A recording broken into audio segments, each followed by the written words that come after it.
piano. Aunque, pero, ahora sí.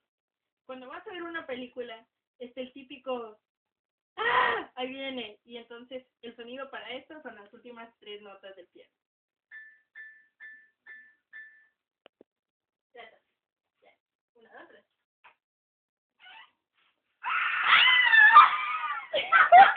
¡Qué disco! Ya. ¿Ya? Ah, ok. Y después, cuando vas a ver una película, entonces cuando te aparece un zombie de repente se queda.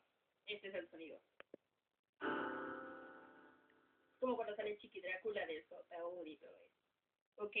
El último es cuando ya en la parte final así de la película donde se están agarrando las viejas a machetazos y así con los zombies y así. El sonido es cuando llueve, es este. Es el mismo que el anterior, solamente que un tono más.